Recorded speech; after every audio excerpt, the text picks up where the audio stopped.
welcome to Talking TSM, the Game House's talk show about TSM's LCS team. I'm Robert Haynes, your host and your guide into the world of TTSM.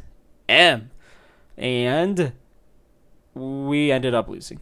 Not that that's a surprise to any of you. I think that you guys are pretty aware of that at this point, to be honest. For those of you who are watching, it's not like I'm recording this right after. I wanted to keep the Thursday schedule for right now because I do believe that it is very important to be consistent so that you guys know that every Thursday, at least right now for the off season, this show is going to be coming out. So there's a lot of things that we need to go over. I will briefly discuss the loss and what could have been, and then it's off-season mode for us, starting, well, now. So, I will be honest with you guys, I'm considering taking a small break. I haven't fully decided, because, even when I was literally getting on here, I was like, okay, I'm going to take a break until October, but then, I don't know. I feel like I can maybe work on some of the things that I want to work on to improve the show and everything by, I don't know, hopefully, just throughout the off season and whatnot. We'll have to see. Things are going to get pretty busy. I'm heading to Chicago this weekend for the LCS finals. Hopefully I will see some of you there. If you are going to be there, please reach out and let me know. But, I do want to be better about this show. I want to make this show better. I want to be better about what I upload to YouTube and all this other jazz. So, I'm not sure exactly what's going to happen yet. I've got to reconsider what all we're putting on this channel and everything like that. And not in a bad way. This show is still going to exist. It's just going to be what am I going to do with the show, right? What am I going to talk about? How can I, I've had the idea of maybe spreading it out into a daily podcast, but it's, 15-minute episodes. Or, I've thought about potentially, I don't know, just doing it one day a week, a combined show, keeping the 2-day-a-week schedule, Monday, Wednesday, Friday kind of a thing. I don't really know. And part of it is going to be based off of what TSM do in terms of, going forward and what the LCS does as well. And that's not me, potentially revealing. TSM, I'm still 99.9% sure that TSM are not leaving as of this moment. There's always that 0.1% chance that it could happen, but I just don't really see that happening. So, which I'm personally thankful for. I know there are people out there who would like to see them in the LEC because they think it's a better league and all this other stuff. And sure, maybe, but we also want to grow the LCS, not abandon it. Especially because most of the people listening to this are from North America. Now, for those of you who do live abroad, thank you for supporting TSM LCS. And I do not want you to ever feel, I don't know, ostracized. It was the word I was looking for in any way, shape, or form. That's not what we do here. So, what I want to do is, really look at this show and see how I can improve it, right? Because I do think it's gotten a little bit dull at times, to be honest with you. And I do want to potentially take the time to... You know what? I am going to commit to it. I'm going to commit to it right now. We may get an episode sometime between now and the beginning of October. This is how undecided I am on some of the things I want to do. And this is probably why I need to take the time to do it. So here's what I'm going to do. I'm going to commit right now to this being the last show of season 2, officially. And then starting either the last week of September or the first week of October, there will be a new episode. When and how all that's going to go down, I don't know exactly yet, but what I do know is that I want to put a better product together for all of you. Now, if news breaks or something like that, I will record this show, right? I have news to go over with you guys, but if, like, say we sign VTO or Bjergsen comes back or something like that, I will absolutely record this show and get my thoughts out there and talk to you guys about it. But that's the other thing, is I want to make this a little more interactive. I want to, be able to, I want to be able to post this show to Reddit, honestly, to be able to grow the friends and people that we are, doing this for. And to be fair, like, I need to be able to, increase viewership so that I can be able to continue doing this show, right? Eventually I want to have sponsors and all this other jazz. And I think the best way for me to do it is to come up with a much better, way of delivering things. Now, I know a lot of you like it this way. That's why you still are listening and watching, for those of you who watch and for those of you who listen. And I am I'm just so unbelievably grateful for all of you guys who do. And again, like, please put in the comment section below, because again, this will be the last one. And if you guys want to have an influence on how the show will move forward, I need to hear from you now. I need to hear from you as soon as possible, because I am, going to be, redoing things and stuff, and I have ideas for things I want to do for the show. So, it's when the next show, like, follow me on Twitter so that you can figure out when the next show is, or go to the Talking TSM Discord as well. Okay. Especially if you want to have an impact on what's going on with this show and what you guys want to see more of. Okay. So, I have a lot of ideas in mind. Like, even right now they're swirling, as you guys can probably tell. That's why I've changed my mind. But again, I'm going to commit right now to this being the last show for the next couple of weeks. Again, if something comes up, then we'll deal with it. But I'm going to be really trying to work hard, because once Q4 hits, I won't be able to dive any extra time into this show. Like, once I commit to whatever the schedule is going to be for the off season and everything like that. Yeah. And I've been doing this for almost 2 years now, which is freaking crazy. It's kind of incredible, honestly. And I'm really excited about that. And I feel like I've learned a lot in ways to continue to do this show. So, I think I've learned as well a lot. So I want to be able to sit down, focus up, and try to make this the best show that I can for all of you TSM LCS fans out there, moving forward. So, yeah, I appreciate all of you who have followed me so far on this journey, and I look forward to hopefully getting more of us moving forward. So, again, before I'm not signing off or anything, obviously, right now, but before I dive into everything, I just wanted to get that off my chest, because it's been something I've been thinking about a lot, and there are things that I really do want to do. So, let's make this a good one then. Hopping in again, the Lost Evil Geniuses was disappointing. I know everybody's gonna blame tactical and everything, and I just, like, yeah, he got caught out a lot. Like, we were in a position to win, and then we weren't. And I still think that, like, we really stumbled in the middle of the series. We had a chance. We had them on the ropes, in all reality. And I know people are going to be like, Rob, like, you're stupid. Like, that's not true. Like, what are you talking about? No, I legitimately believe that we had an opportunity to take Evil Geniuses completely out of the game. And, we had weird drafts. We had things that didn't work well. Like, we're going to talk a little bit about solo as well and my thoughts there. But, like, game one was awesome. I loved the Janna pick. I was so skeptical of it at first.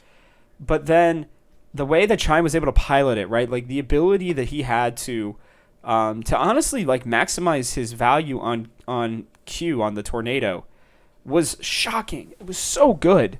I really, really thought that he played that really well. So it was really cool to see that pick come out. I actually really liked our game 2 picks, but Seraphine's just dumb, and we really didn't play around just kind of waiting things out in that game. I felt like we were still trying to go too early game focus for no reason, and I actually would have preferred to see Spica on something else. in this game.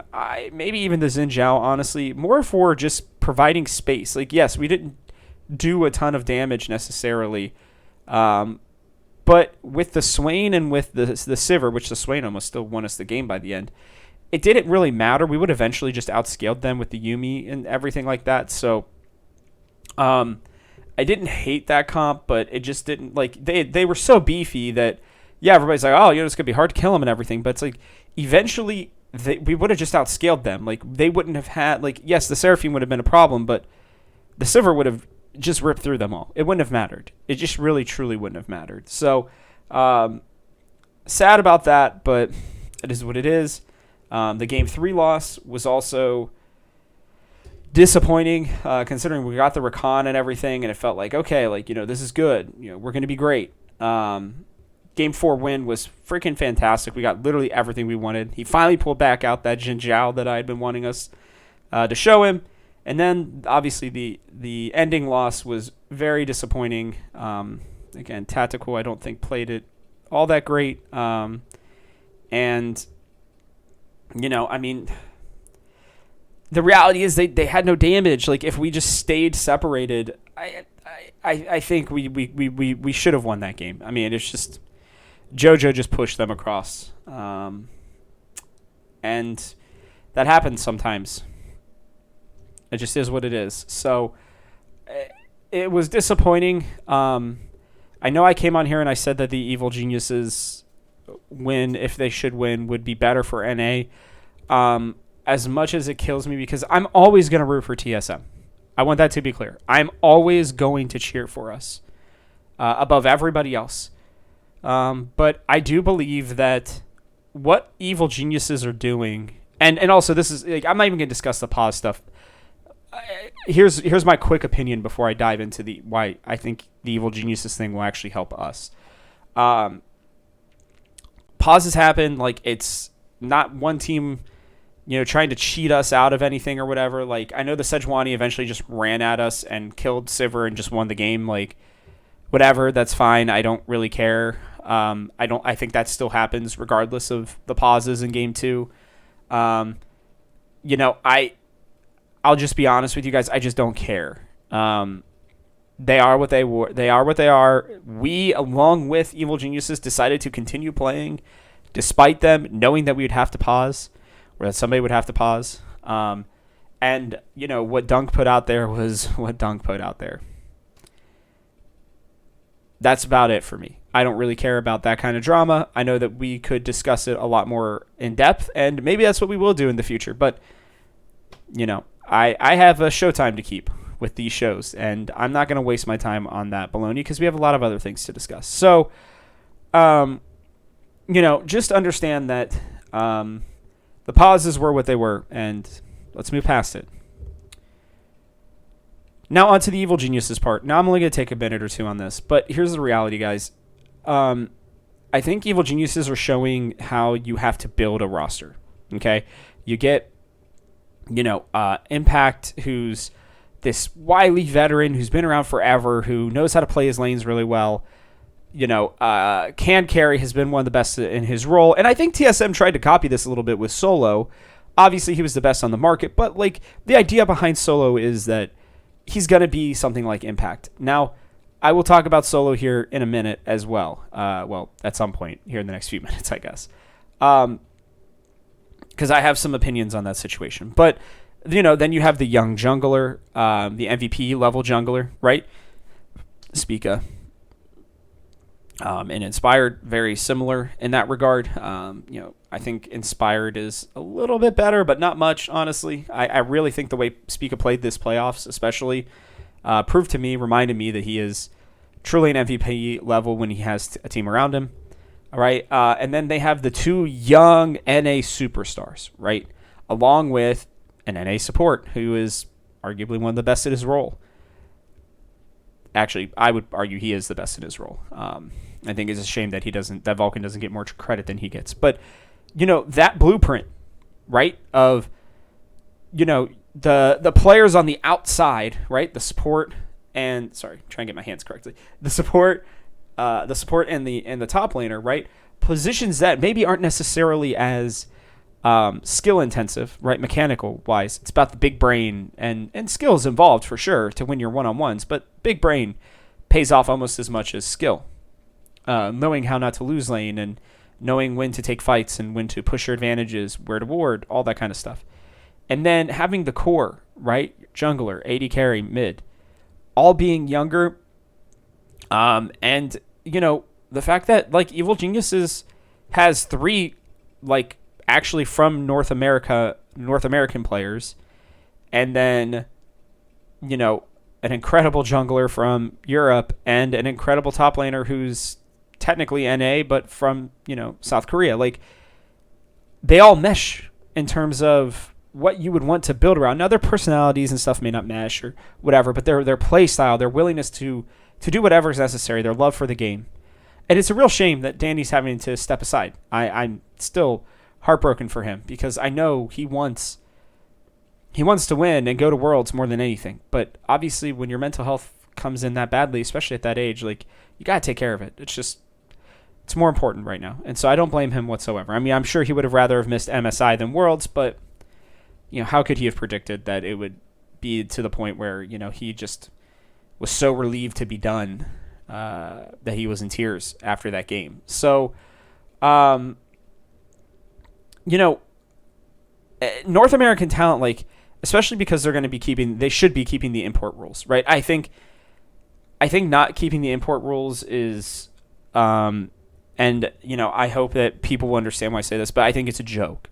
I'm sorry if you feel differently, but let's look at this logistically, right? And I think I said this on Hot Takes, but North America to grow in League of Legends, right? In terms of the competitive scene, for people to go through solo queue, right? To start the game and have aspirations to be a pro, they have to see people who they can relate to, right? And it's hard when, you know, it's hard.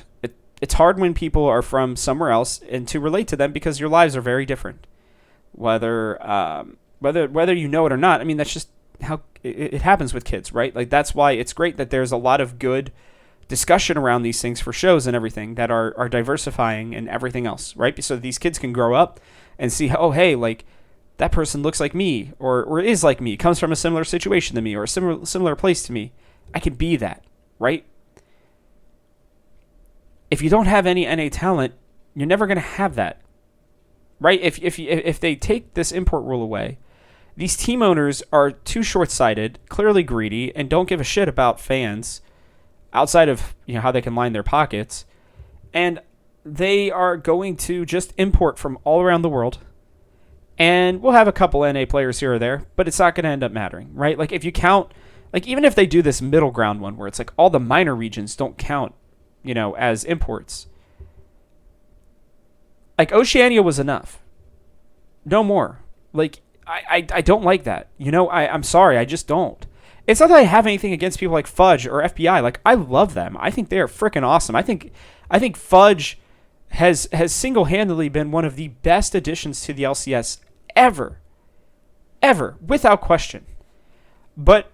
And I'd even be more for a change in the rules as to how long it takes to be considered NA, right? Because I think it's like 6 or 8 splits, something like that. It's a pretty long time. Like, it's a pretty long commitment.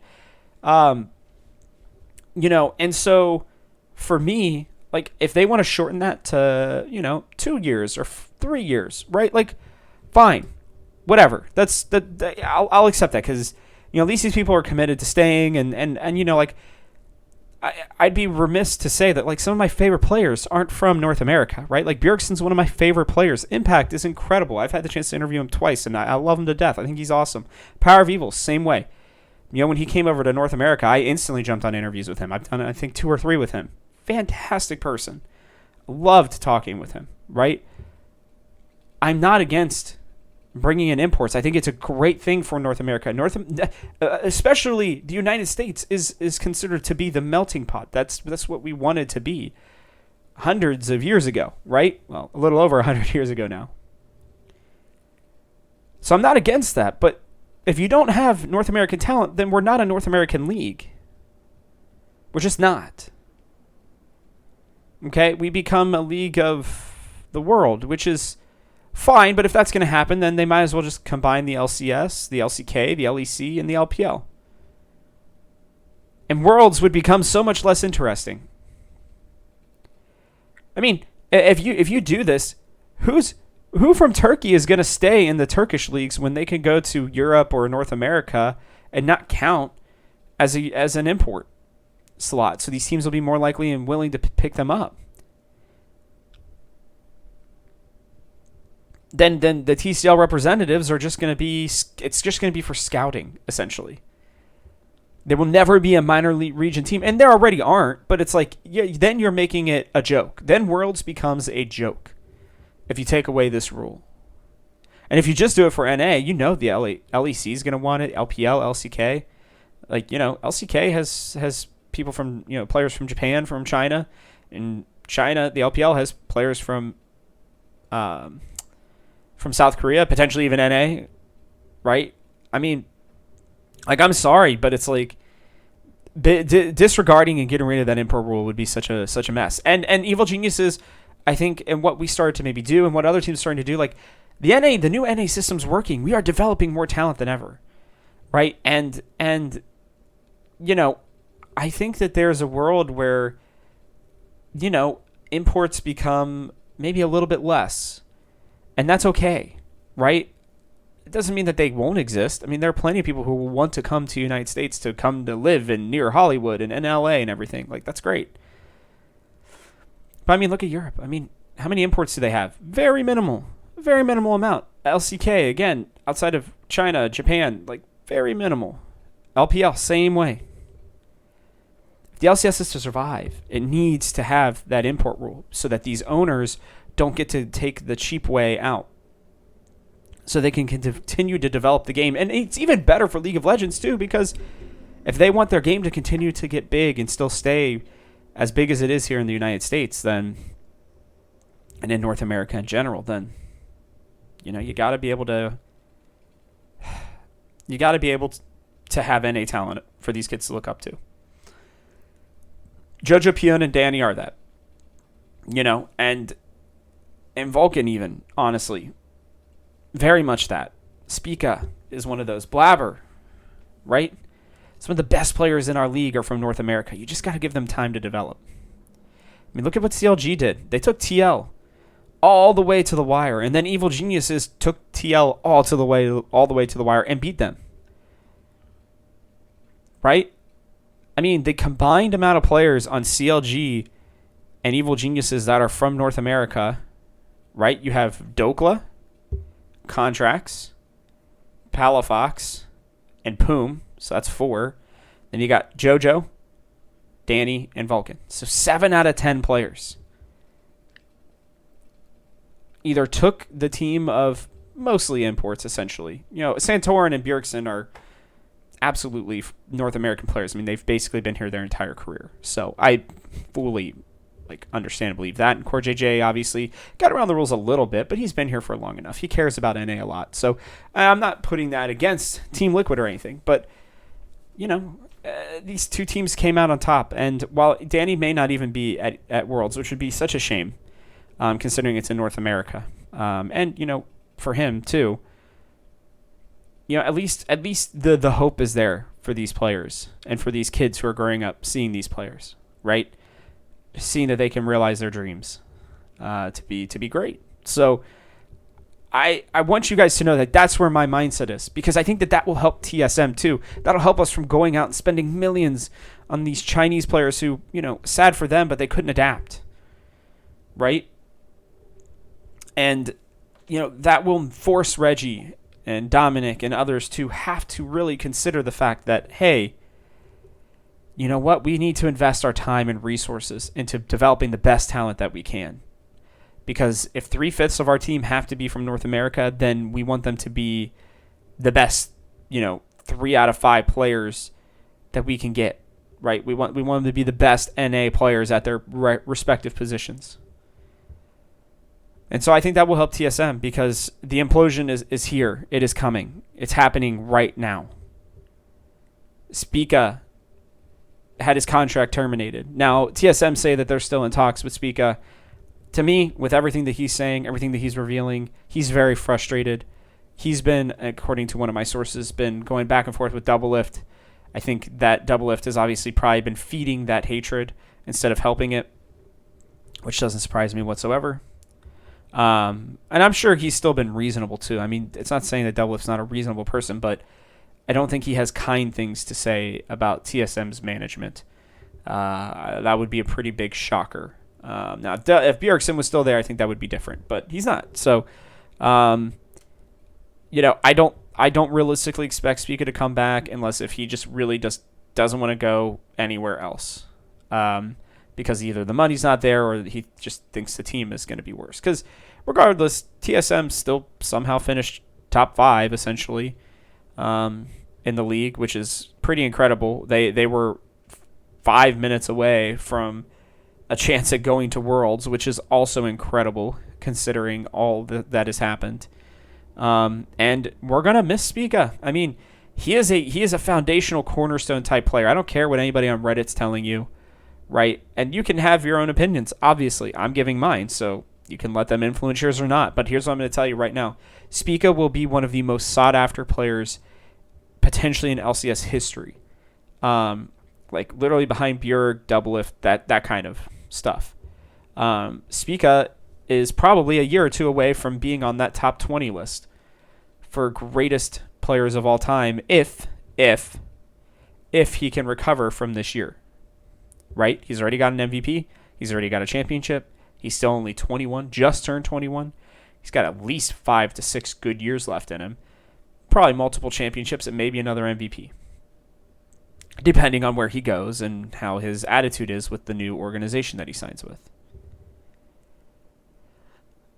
He is a cornerstone type player. Whether you like him or you like TSM or not, whatever that may be, jungle is very important, and having a North American jungler helps a lot. So losing him is massive. And, he's out here like, well, they only offered me $100,000 more than what my current salary is, which I think he was on the minimum. And everybody's going to try to blame TSM, and I get it. Right? If you want to be great, you got to spend money in this league. Not a lot necessarily. Like, you can build up a team. I mean, look at what CLG did. Even look at what Evil Geniuses did. If you think they shelled out for most of the players on their team, they didn't. Okay? Impact had just been kicked. This was the best spot for him to go. Right? Vulcan was looking for a new home. This one ended up working out. Inspired apparently was just looking for something new, so I'm sure they paid an astronomical amount for him. But JoJo and Danny, I don't think were paid, at least I definitely am pretty sure they were not paid a ton. I'm sure they were maybe paid league minimum or a little above it. And so for me, like, you can build a team on a budget. You just got to be smart about it. And that's where the NA talent comes in, the scouting department, being able to actually use things correctly. And so when Spica decided, which was a huge surprise to everybody, by the way, I had not heard that. I've heard a lot of leaks, a lot of rumors. Well, mostly rumors. I shouldn't call them leaks because they haven't officially been out there yet. But there's been a lot of leaks. A lot of leaks about this TSM team. And I had yet to hear. I had even heard that Spica. I had heard that there was one person who was technically the key to keeping Spica. And that person is still there. And Spica's not. And I had heard that the same day that Spica announced that he was leaving the team. I think there was a breakdown pretty quickly. I think he went in, demanded something. They couldn't do it. So I think he left. Disappointing. Truly. Truly disappointing. But I think it was good. Because at least we know. We don't have to sit here and wonder for the next 2 months. Wait till November 15th or whatever it is. Right? Until something happens. Sorry. I have no idea, but mustache is driving me nuts. Yeah, I'm going to miss him a lot. And I'm going to miss him as much for his talent as his personality. But I just don't think he wants to be here. And if he doesn't want to be here, then I don't want him to be here. Yeah, I don't want him to come back here begrudgingly and be upset about, well, now I got to stay. just basically looking for his next opportunity instead of wanting to help us build this thing out. Because here's the reality. Like, we're going to go through this. I'm going to talk about this at some point. I don't know exactly when yet. But I am going to go through, like last season, I'm going to go through my options starting in October, because I know, some things are going to be announced and whatnot, but not really announced until November. But we're going to do full rebuilds. We're going to discuss, what does this look like for this team, right, moving forward. And I think that I'm going to be very excited to see what happens, because, there's a lot of potential with this team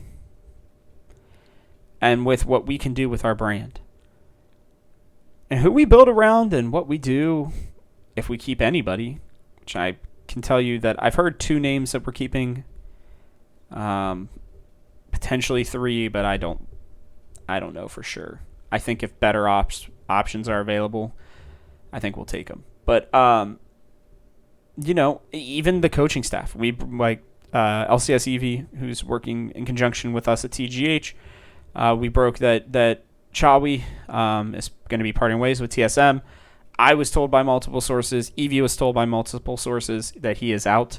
Now, listen, things can still change. That's why we put sources. We're being told that. And for those of you who ask, don't ever ask anybody for their sources. That's just the stupidest thing. Like, if somebody's clearly making something up, like, you will know.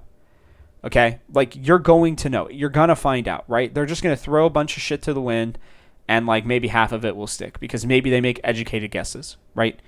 There are some places that do that. We do not. Okay? I'm just going to tell you right now. I've been working on my sources for well over a year. I know LCS Evie has as well. I'm just going to tell you that we almost didn't even put this Chawi report out, even though we were being told 100% that it was happening. I was told about this 3 or 4 weeks ago. Okay? That they were already done with him. That he was going. It was time. Okay? I'm just going to tell you, like, TGH will not be putting anything out there unless if we are pretty freaking confident that it's going to happen. Even if that means that we lose out. Like the Kaori thing, we ended up putting it out there, but we had to recheck. And, like, there were other people who were putting out there even before us, but, like, we were told that it was, that it was going to happen, but, we just wanted to make sure. So I am pretty confident that this Chawi thing is happening. I would be shocked. Now, we were told at one point to wait because they may have changed their minds, but I think Chawi wants out. I think he wants to go either home or he wants to go to a different team and get a fresh start. I know a lot of people are like, oh, well, he did so well during picks and bans and stuff, like during the playoffs and everything. And I'm like, I don't know. I'm still not really sure how much these teams, these coaches have in terms of control. And, by the time they got to this point, the players that he had on his team were all pretty easy to manage, right? I think Spica was probably the least easy one. But, like, you could tell Chime was following whatever needed to happen. He's very mature. Instinct was just following whatever everybody else wanted to. Maple's obviously super mature, and Solo causes no problems. He's never been known as somebody who does. So, yeah. So, the Chawi thing is sad. I really do wonder who the hell they're going to get. I have no idea who's coming for head coach. I don't even know who's going to be available. They might have to do some digging, honestly. There are definitely people out there who they could get, but I just don't know who, and I don't really know how or why or any of that. So it's going to be interesting to see who they grab and what comes next with it, because it's not like the coaching market is ripe with talent in terms of who you'd want to go get. So, yeah, we'll have to see on that one. I guess maybe Bjergsen retires again, and they're like, hey, you still own part of the team. Come back here. Because I'm assuming he does still probably own part of the team. I would be shocked if he didn't. Because I've yet to hear anything about that. So, yeah, so, two people who are gone. Now, the other contract that is officially up is Solo's. They only signed him through the end of the year. He came out with that interview saying he'll play anywhere. He just wants to play. Now, he is going to be cresting the age of 30, which only Aframu that I can think of, and who was the other? Lemonation, I think it was Lemonation. They're the only players that I can think of that really played over 30. Aframu played pretty well last year. Obviously, Solo played well. here's my honest thoughts on Solo. I think Solo is a fine tank, weak side player. I think if we get into a meta that requires him to have to potentially carry like Huni did last year, I don't know that he's that versatile. I don't think he'd be bad necessarily, but I don't think he's gonna be great, right? And I think you want somebody who can play like in today's meta, right? Like the best players, the best teams have people like Impact, Broken Blade, Wonder. I'm naming some LEC as well. Obviously Bwipo, at the time at least. Fudge, Someday. Like, these are players who are not as two-dimensional as Solo, and I kind of wonder what would have happened if, he hadn't, like, he picked Ornn and won 2 of 3 games. And the 2 games that he didn't pick Ornn, we lost them both, right? It felt like he's not an Ornn one-trick, for sure, but he's an elite Ornn and a pretty, I think, average to above average everything else. Sometimes that's all you need. And I don't dislike the idea of keeping him so that then they can give Sol a little bit more time before they bring him up, if that's still the plan. I really have no idea yet. I don't dislike that, but I don't think he wants that. I think he wants a solid starting job where he can play every day. So I don't know that he would take TSM's offer unless if it was the only one on the table, which it may not be, to be honest with you, with the way he played. He brings stability is what he brings. But that's about it. I don't really see him popping off too often. I don't see him getting a ton of solo kills too often. And, if you're okay with never playing through top lane, basically, and having a pretty boring but at least stable top laner, then that's fine. And I don't think there's anything wrong with that, by the way. And if TSM decide, hey, we're going to play through whoever our mid laner ends up being, I would assume likely Maple because he's still under contract, and then whoever their new AD carry is going to be, because I don't think it's going to be either Instinct or Tactical. I think they're going to give Instinct more time to kind of marinate, and I think Tactical is going to probably go play somewhere else. So all I do know is that changes have to be made with Spica gone. Because here's the reality. While I really enjoyed this team and they did push Evil Geniuses to the brink, I don't think that roster or any iteration of 3 or 4 of those players, at least 3 or 4 of those players staying for next year, is one that's going to push us to the top. I think that we become a very complacent 4th or 5th place team pretty much every season with this kind of a roster, and for some that may be okay. For me, it's not. And this is kind of why I've wanted them to rebuild, wanted them to retool. Like, I personally would just scrap the whole thing and keep Chime. That's what I would do. If they really didn't have confidence in Sol to move forward, and again, I'm glad they picked up Solo, as one thing I will completely 100% admit that I was absolutely wrong on.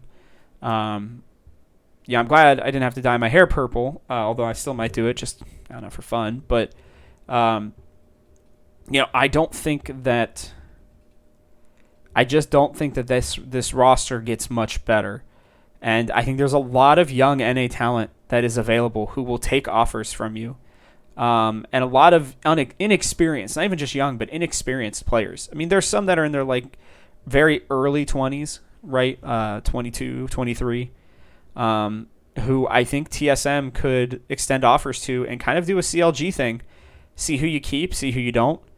Again, the only one I would keep is Chime right now. I think 23, weirdly enough, might be young enough for a support to not matter, because I think you could play support well into your 30s. So, my opinion on that position specifically has changed dramatically. I actually would prefer maybe somebody who's a little bit older, so that they can, they've been around, they actually have learned the game a lot more. So, I think that's a really nice puzzle piece to have, and I think Chime is great. I'm going to just say it here right now. I think Chime is a top 5 support in the LCS right now. And I think he proved it. I think he can play almost anything. I think he's really smart. I think he's a calming presence. I think he is. I think he's somebody who wants to win and has a big drive to be great. And so I am of the opinion that if they're going to keep literally anybody, it needs to be him. I'll take or leave anybody else on the team, especially now that Spica's gone. And it's not that you're building the team around Chime. It's just that you have that piece because I think he slots in with whatever you want. There is a drop-off at age. I don't know when it happens anymore. It's clearly not happening at 30. Solo may still have a good couple years left in him. I don't know. But that window has only just opened for Chime. And if I'm TSM, that's the first freaking thing I do. Is I sign him to an extension. I know he's technically here through at least 2023. I want to say even maybe 2024, but at least 2023. And if I'm TSM, dude, you just lock that down. You got him. You keep him. I think he's a great influence for the team. He's a very calming presence, very mature, at least from what it looks like. And I believe that he would only help TSM moving forward. And I don't really think you can get anybody better than him right now, unless if you're going to sign Vulcan or Core JJ or Huhi. I think those are the three that I'd for sure put over him. And the reality is like, those players are only getting older. Most of them aren't going to be available. And, like, again, if hoping they keep this import rule the way that it is, right? Being able to have an NA slot taken by a position that I don't think is as much of a consequence and an easier one to grab. Like, there aren't that many good NA supports right now. There just aren't. And he's one of them. So he's very valuable in my mind. I think he's arguably one of the most. I think outside of Spica, he is the most valuable piece that TSM have currently, and that's over Soul, that's over Future Instinct, that's over Takeover, Maple, anybody right now. Tactical, even though Tactical played better, but still was kind of mad to me. So yeah,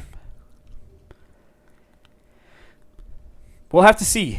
I'm going to start, like I said, I'm going to start kind of redoing the way I see the show and everything. And I think that, one of the things I will be looking at, and you'll be needing to look out for pieces on this, is kind of the TSM rebuild. We're going to do it. Maybe a little later than some other people, but I do have some thoughts. I'll probably initially do like my top 3 at each position for TSM, and kind of go from there. So it's going to be interesting. I don't know. But as a quick reminder at the end of this, please let me know in the comment sections again about what you guys would like, for me to do with the show. Do not expect another episode to come out till, I would say, the 26th at the earliest.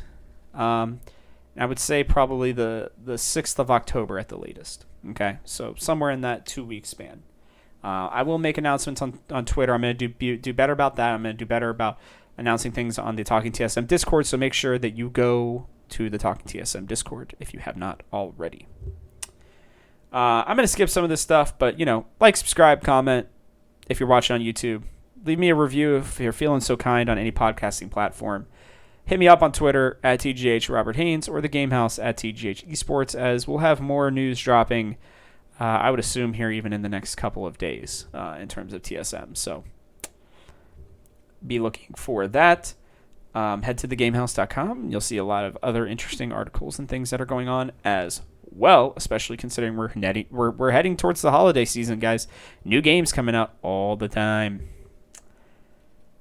And with that, for the final time for Season 2, because I'm going to start doing maybe seasons. We'll see. But at least officially on Spreaker, this is the end of Season 2. So, with that, thank you for tuning in. The show will be coming back out at an undetermined date, but sometime here in about 2 or 3 weeks. And it's exclusively for your TSM earholes. I'm Robert Haynes, and this has been Talking TSM. See you all soon.